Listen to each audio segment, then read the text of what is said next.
वो ज्ञान के कलश से उसमें बूंद बूंद बूंद बूंद आता रहता है, थोड़ा थोड़ा करके ज्ञान आता है कि एक साथ आ जाता है, बूंद बूंद करके घट भरे, पूरी पूरी तालाब भरे। तो ऐसे ही है कि वो जो धीरे धीरे ज्ञान आता है, वो ज्ञान उस लिंग के ऊपर टपकता रहता है। वो ज्ञान कलश की बात है। ज्ञान कलश तो स्वयं शिव बाबा ही है। बेलपत्री शंकर जी के ऊपर चढ़ाते हैं या लिंग के ऊपर चढ़ाते हैं? हाँ, तो लिंग जो है वो शिव जिस संपन्न पुरुषार्थी रूपी शरीर में प्रवेश करता है, उसकी यादगार है लिंग। वो निराकारी स्टेज में स्थित होने के कारण उसको हाथ पांव नाक आंख कान नहीं दिखाई जाते। इस शरीर में से हाथ पांव नाक आंख कान और ये ज्ञानेंद्रियों का हिस्सा काट दिया जाए तो क्या रह जाएगा? लिंग रह जाएगा। वो लिंग रूप जो है, उस लिंग रूप को भक्तों ने पूजा है, बेसिक ज्ञान वालों ने। क्या? और एडवांस ज्ञान वालों ने भी पूजा है। वेद के रूप में जब पूजा है तो सेवा करेंगे कि पूजा करेंगे? सेवा करते हैं। तो ब्रह्मा जैसी आत्माएं, विष्णु जैसी आत्माएं और शंकर जैसी आत्माएं, तीन तीन आत्माओं का जो कार्य व्यवहार है, ऐसा व्यवहार करने वाली आत्माओं को अर्पण करते हैं जो विष्णु बनती हैं।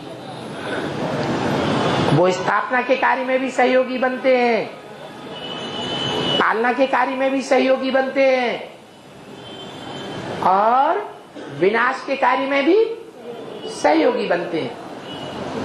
ऐसे तीन प्रकार के कार्य व्यवहार को अपनाने वाली आत्माओं को उस लिंग पर अर्पण किया है। किन्होंने अर्पण किया है? बच्चों ने।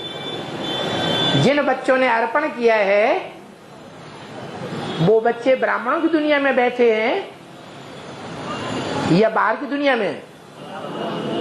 वास्तव में वो अर्पण करना चाहिए शिव परम पिता परमात्मा के लिए या देहधारी के लिए। बेसिक में भी ऐसे निकले। जो भी सेवा की वो समझा कि हमने ब्रह्मा बाबा की सेवा की। एडवांस में भी ऐसे निकलते हैं जो राम के ही भक्त बन करके रह जाते हैं। ये बुद्धि में नहीं रहता कि हम शिव की सेवा कर रहे हैं। इसलिए भक्ति मार्ग में वो बेल पत्र चढ़ाने की प्रथा चल रही है। हाँ, श्मशान का मतलब है सब मुर्दे बने पड़े हैं, ये जैसा ज्ञानी है, आज नहीं तो कल ये लुढ़क जाएंगे। क्या कहा है? सब विनाश होने वाले, सब मुर्दे हैं, मुर्दे। बात को समझने वाले नहीं है। माया की फाइनल पेपर होगा, ये सब मुर्दे बन पड़ेंगे पूरे। आंख नाक कान भी नहीं हिलाएंगे, हाथ पांव भी नहीं हिलाएंगे। तो शमशान घाट में है कि नहीं? हाँ, शंकर जी भस्म क्यों रमाते हैं? हाँ, ये भक्ति मार्ग में जो भगत लोग हैं वो सब स्थूल काम करते हैं। क्या? असली काम जो है वो भगवान बाप आकर के सिखाते हैं। भगवान बाप कहते हैं कि मैंने आकर के सिखाया था कि तुम अपने देह अभिमान को, काम को, क्रोध को, लोभ मोह अहंकार को राख बना दो, मार दो। देह अभिमान को मार दोगे तो राख बना देने के बाद वो पैदा ही नहीं होगा। नहीं तो लोग समझते हैं कि अगर राख को हम ले जा करके गंगा में नहीं बहाएंगे, तर्पण नहीं करेंगे तो वो भूत प्रेत बन जाएगा। तो उसकी की राख भी न रह जाए, काम क्रोध लोभ मोह अहंकार अर्थात देह अभिमान की, वो देह अभिमान की भस्म बना दो, जला दो। भगवान जिस तन में प्रवेश करते हैं उसका भी नाम रखते हैं शंकर। वो भी ये काम पहले करता है। क्या करता है? अपने काम क्रोध लोभ मोह अहंकार जो देह अभिमान है वो सारा क्या करता है? भस्म कर देता है। तो भक्तों ने वो बात तो समझी नहीं, क्या करना शुरू कर दिया? जो भगत लोग हैं, बाबाएं हैं, उन्होंने पूरे शरीर पर भस्म रमाना शुरू कर दिया और शंकर जी की मूर्ति में भी भस्म लगा दी। वो कोई भस्म लगाने से कुछ नहीं होगा। क्या करना है? अपने देह अभिमान को, काम क्रोध लोभ मोह अहंकार को क्या करो? भस्म कर दो योगाग्नि में। ज्ञान डांस करते जाते हैं और जिन आत्माओं को सजा मिलनी है वो सजाएं महसूस करती जाती है। इसलिए उसका नाम पड़ा है तांडव, ताड़ना करने वाला ज्ञान डांस। ताड़ना माना पिटाई। ज्ञान के नए नए पॉइंट्स निकलते जाते हैं, जैसे राम के बाण निकलते हैं और असुरों को घाव लगते हैं और उनकी आत्मा अंदर से कचोटती जाती है, घायल होती जाती है, संसार के सामने मुंह दिखाने के काबिल नहीं रहते। ऐसे ऐसे रहस्य खुलते हैं एक एक आत्मा के बारे में। सबसे ज्यादा बरसात कौन से महीने में होती है? Happy birthday, Mom. Thank you. क्या 710 क्या? और कौन सा युग है? संगम युग है, श्रावण मास। क्या है? श्रवण शक्ति का मास है। तो यही कारण है कि श्रावण मास में जैसे स्थूल बरसात बहुत होती है, ऐसे ही संगम युग में कौन सी बरसात होती है? ज्ञान की बरसात ज्यादा होती है।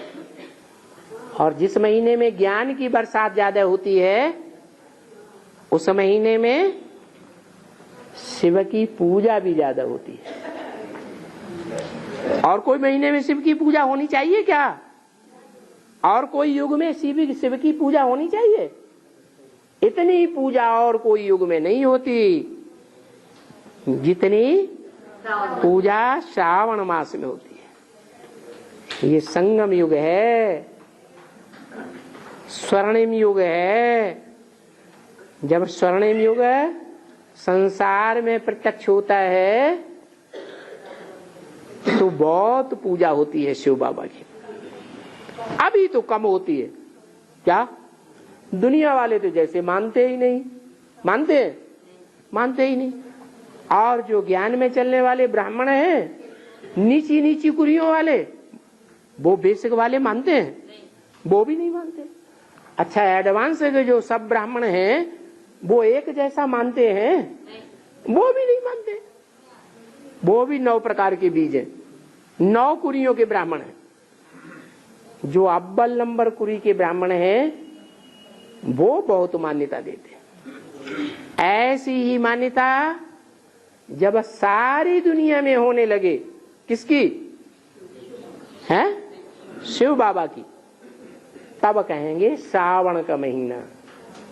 सारी दुनिया में कौन सा धंधा चलेगा? है? सब धंधों में है नुकसान सिवाय एक ईश्वरीय धंधे के। ऐसा भी टाइम आएगा कि सारे धंधे दुनिया के चौपट हो जाएंगे। विनाश का ऐसा कहर संसार में प्रकृति के द्वारा, सरकारों के द्वारा, समाज के द्वारा ढाया जाएगा। सब धंधे चौपट हो जाएंगे। क्या? जब सारे धंधे चौपट हो जाएंगे तो कौन सा धंधा चलेगा? है? जो ईश्वरीय ज्ञान को लेने वाले हैं, ईश्वरीय ज्ञान को धारण करने वाले हैं, ईश्वरीय ज्ञान की गहराई में जाने वाले हैं, उनका धंधा बहुत चलेगा। वो